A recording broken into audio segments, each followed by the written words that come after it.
नाज़रीन अस्सलाम वालेकुम वरहमतुल्लाहि वबरकातुहू। उम्मीद है आप सब बखैर आफियत होंगे। हम भी बखैर आफियत है। हमारी दुआ आपके साथ है और उम्मीद करते हैं कि आप भी अपनी खुसूसी दुआ में हमें याद रखेंगे।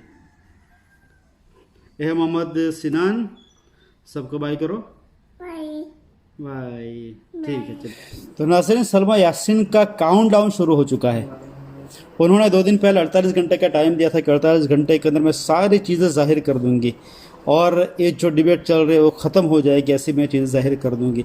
अब इस चीज़ को सिर्फ 3-4 घंटे बाकी रह चुके। अब देखना है कि सलमा यासीन क्या लेकर आती है।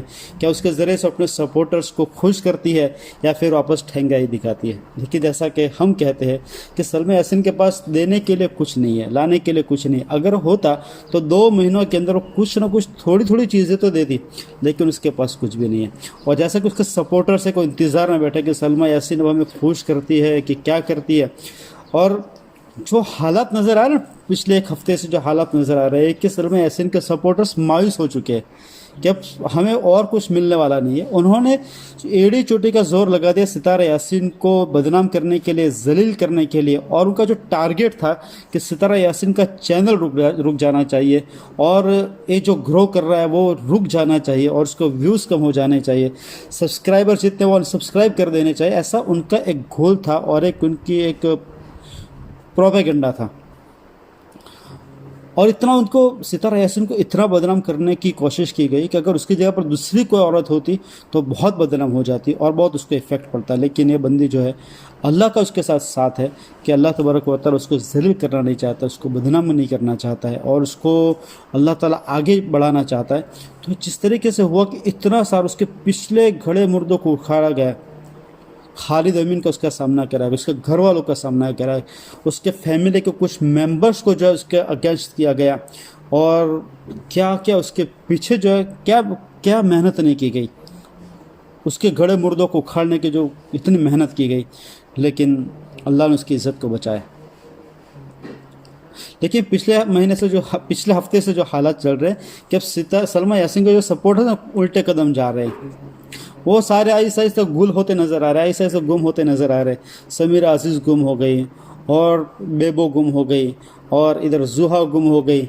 और सबसे बड़ा सपोर्टर्स, बल्कि सबसे बड़ा रोल अदा करने वाला प्रोफेसर आज़म, जो अपने आप को प्रोफेसर कहते हैं, वल्लाहु आलम उन्होंने कैसा इल्म हासिल किया, उनके पास कैसा एजुकेशन है कि जिसके ज़रिए से वो माहौल को ख़राब कर रहे हैं, किसी के फैमिली को डिस्टर्ब कर रहे हैं और फैमिली को तोड़ने की कोशिश कर रहे हैं। उनको कहाँ से एजुकेशन मिला है, कहाँ से उन्होंने सीखा है, खैर वो दूसरी बात है।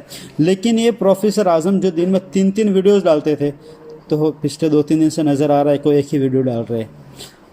और जितने भी उनके सपोर्टर्स हैं सलमा यासीन के, वो मूडलेस नज़र आ रहे हैं। उनको यकीन हो चुका है कि आज तक जो हमने किया है तो हम अपने काम के अंदर सफल नहीं हो पाए, हम कामयाब नहीं हो पाए, हमारी नाकामी हमारी किस्मत में आ चुकी है, ऐसा उनको नज़र आ रहा है। इसलिए आहिस्ता आहिस्ता सारे सपोर्टर जो है ना वो बिखरते नज़र आ रहे हैं। इस तरीके से बेबुक की रोशनी वो पूरी पलट गई। मैंने तो सितारा को कुछ बोला ही नहीं, हालांकि यही औरत है जिसने सितारा को छिनाल का, जिसने कंजर का, पता नहीं क्या क्या नहीं बोला था उसने सितारा के बारे में। हमारी सोसाइटी के अंदर ऐसी कंजरिया है, ऐसे लफ्ज़ इस्तेमाल किए थे, नौज़ुबिल्लाहि मिन ज़ालिक। लेकिन ये सारी की सारी अब जो है सितारा के फेवर में आ चुकी है।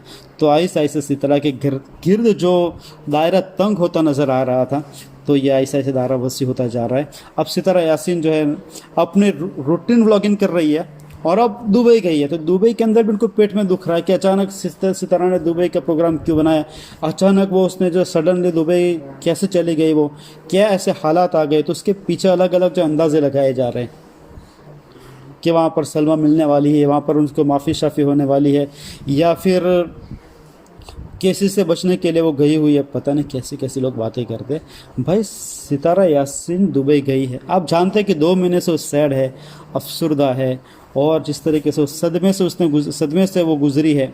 और यूट्यूब पर उसका बड़ा नुकसान हुआ है कि 1 महीने के अंदर वो अपना व्लॉगिंग नहीं कर सकी है। तो नुकसान होता है, उनका एक बिज़नेस है, उनका कारोबार है। अगर एक दिन भी वो अगर वो कारोबार नहीं करेगी तो उसको नुकसान होता है। और जैसा वैसा नुकसान नहीं है, हज़ारों के अंदर नुकसान होता है उसका। 50,000 60,000 इंडिया की बात कर रहा हूँ मैं, पाकिस्तान के एतबार से तो 1 लाख 1.25 लाख 1.5 लाख का उसका नुकसान होता है रोज़ाना का। तो इसने बड़ा नुकसान उठाया इस 2 महीने के अंदर, आप लोगों की वजह से, आप लोगों के इंटरफेयर करने की वजह से उसने नुकसान उठाया। वो सैड है, हर तरफ से उसको मार पड़ी है, उसको अपने जलील करने की कोशिश की है। तो अभी उसके घर वालों ने प्रोग्राम बनाया होगा कि चलो भाई दुबई चले जाएंगे, वहाँ पर जाकर थोड़ा रिफ़्रेश हो जाएगी, फ्रेशनेस मिलेगी वहाँ पर जाकर।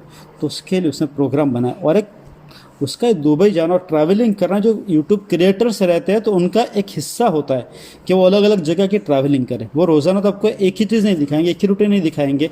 तो उनके जो सब्सक्राइबर्स होते हैं इस बात के जो है मुतमन्नी होता है कि उनको कुछ नई चीज़ देखने के लिए मिले। तो ऐसे यूट्यूबर को जो है ट्रैवलिंग करनी पड़ती है। कोई यूरोप मुल्कों की ट्रैवलिंग करता है, कोई दुबई करता है, कोई टर्की जाता है, तो अलग अलग जगह पे जाना पड़ता है।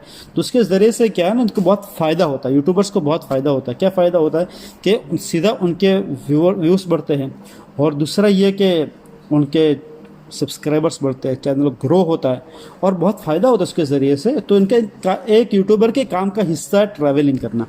तो उसकी वजह से उन्होंने देखा कि पिछले 2 महीने से जो है ना बहुत नुकसान हुआ है यूट्यूब पर, तो थोड़ा सा दुबई भी चले जाएंगे तो फ्रेशनेस भी मिल जाएगी, और दूसरा ये है कि जो नुकसान हुआ तो उसकी भरपाई भी हो सकती है। क्योंकि जाहिर सी बात है कि आम जो सब्सक्राइबर्स होते हैं ना, उसमें ज़्यादातर लोग ऐसे होते हैं जिन्होंने प्लेन की ट्रैवलिंग नहीं की होती है, और दूसरे मुल्कों को देखने के वो बहुत शौकीन होते हैं कि दूसरे मुल्कों में कल्चर कैसा है, वहाँ के रहन सहन कैसा है। तो ये सारी चीज़ों के देखने के उनका एक शौक़ होता है। तो दुबई के नाम से, टर्की के नाम से, यूरोप के नाम से, लंदन के नाम से, अमेरिका के नाम से लोगों के अंदर एक जो है अट्रैक्शन पैदा होता है। तो लोग जो है ना अट्रैक्ट होते हैं उसकी वजह से, तो सीधा उनको ना इससे फ़ायदा हासिल होगा। तो उनका एक काम का हिस्सा है, इसलिए वो दुबई गई, और उसके पीछे काफ़िया लगाने की। तो क्या आप ये चाहते हैं कि वो सितारा ऐसे नहीं कि भी कदम उठाए तो आपको पुश कर उठाए, कि वो जो है ना पंजाब जाएगी तो आपको पुश कर जाएगी, दुबई जाएगी तो आपको पुश कर जाएगी, कश्मीर जाएगी तो आपको पुश कर जाएगी, और आपसे जो है ना वो मशवरा करके डिस्कस करके फिर जाएगी, जाओ कि नहीं जाओ। आप ये चाहते हैं? वो अपनी मर्ज़ी के मालिक है, अपने जिस्म के मालिक है, अपने घर के मालिक है, वो कुछ भी कर सकती है, कहीं भी जा सकती है वो। तो आपको पेट में दर्द नहीं होना चाहिए। आपको पेट में दर्द, आपके पेट में दर्द क्यों हो रहा है, हो जा रही है, तो असल में आपको उसकी तरक्की से पेट में दर्द होता है कि उसकी तरक्की नहीं होनी चाहिए। और जितना भी प्रोपेगेंडा चला उसमें ज़ाहिरी बात यह है कि इसके अंदर जो प्रोपेगेंडा के तहत सितारा को तोड़ने की कोशिश की गई थी, उसको जलील करने की कोशिश की गई थी, और उसकी साख को यूट्यूब फैमिली में ख़राब करने की कोशिश की गई थी, ताकि लोग उससे मुंह मोड़ लें, उसके व्यूज़ कमाए, उसके सब्सक्राइबर्स को अनसब्सक्राइब करें। इसके पीछे एक प्रोपेगेंडा था, लेकिन अल्लाह तबारक व तआला इस पूरे प्रोपेगेंडे के अंदर इन लोगों को नाकाम कर दिया है। और तो हकीकत बात है कि जीत हमेशा सच्चाई की होती है, जीत हमेशा सच्चों की होती है और अच्छाई की होती है। तो आज अल्लाह तबारक व तआला की जानिब से वापस एक मतलब देखने मिला है कि जीत जो है सच्चाई की हुई है।